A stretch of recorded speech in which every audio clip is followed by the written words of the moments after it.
Hi there, welcome to No Nonsense Whiskey. My name's been PF, and on today's episode we've got an absolute monster to cover. This is the Bunnahabhain 18 years. Now before we get into that, the actual tasting of it, I'm going to go into a little bit about the actual bottle. Nothing major, as you can see by the timestamps below. I do short videos, but this is a pretty incredible thing to have. Thankfully, my wife bought me this. I've never managed to stretch to a bottle of this, but it retails for about 100 and something pounds, usually 130, but you can get it cheaper if you look.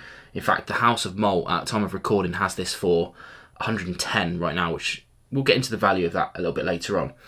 Now, the Bunnahabhain 18 has been around for quite a few years, but it's disappeared and then it came back out again with an increased ABV. Now we're at 46.3.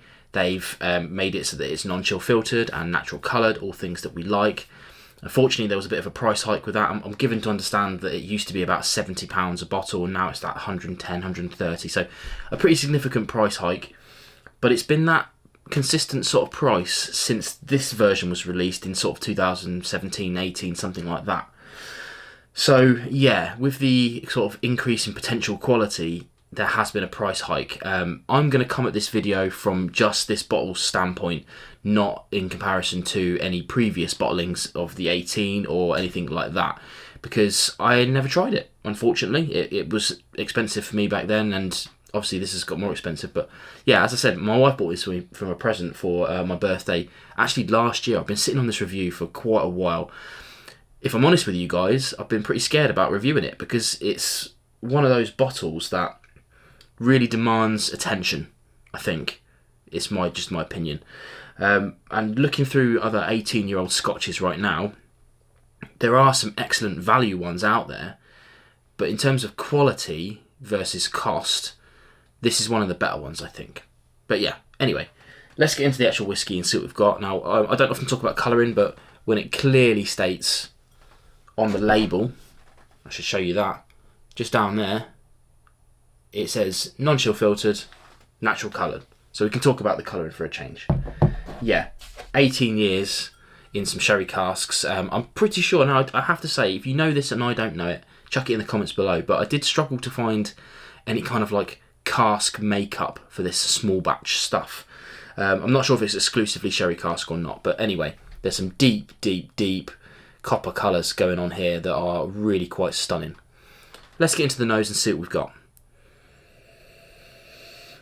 So for me, it's really kind of like thick treacle, those kind of dried fruits that you would expect to get, although it's not like there isn't juicy dried fruits, obviously dried and juicier, whatever, but yeah, usually you would get kind of like a juiciness, a kind of raisiny vibe from it. But for me, this is going on the kind of like the sultana side, it's not quite that kind of like sharp sweetness. And for me, I mean, there's a lot of talk about nuts on this, but this really brings walnuts to my mind. Beautiful, beautiful in the nose. Let's try on the palate.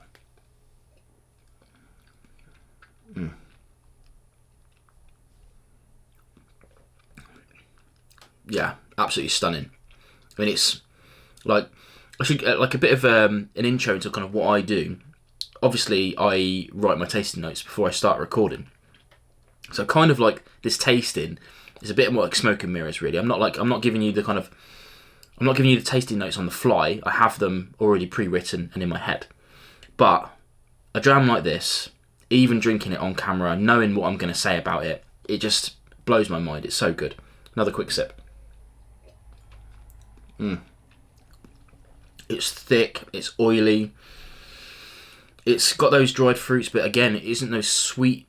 It's not the sweet side of those dried fruits. It's more tart, more nuts. Not really sure which kind of nuts I'm getting there. Mixture of them all, like if you're getting a kind of mixed nut and you're going to grab it all and chuck it in. That's kind of the vibe you're going here.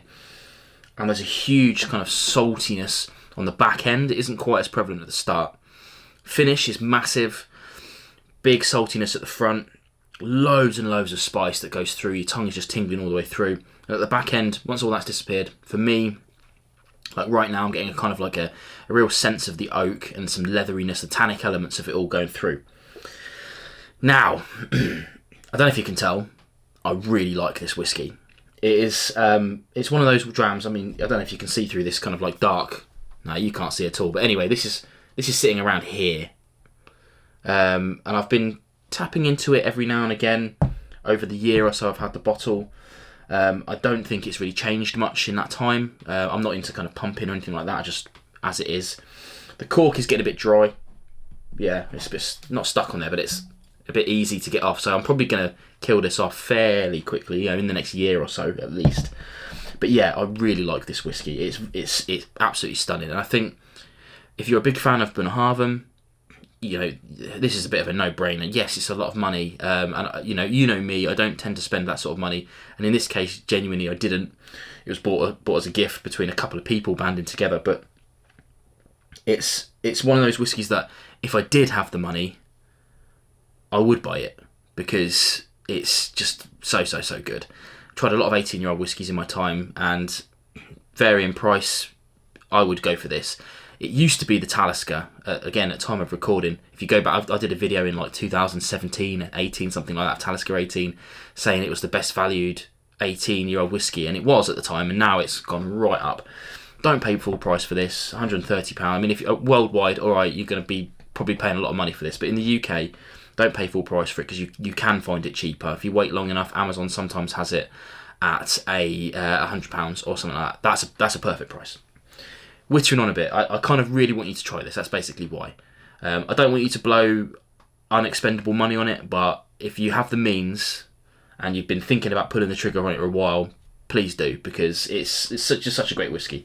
And who knows, if you go to my local whiskey club, maybe you'll get to try a bit sometime, because I'm going to share this with friends. But in any case, I'm going to enjoy the rest of my glass. I'll see you again on another review, and I'm just going to carry on drinking this. See you later.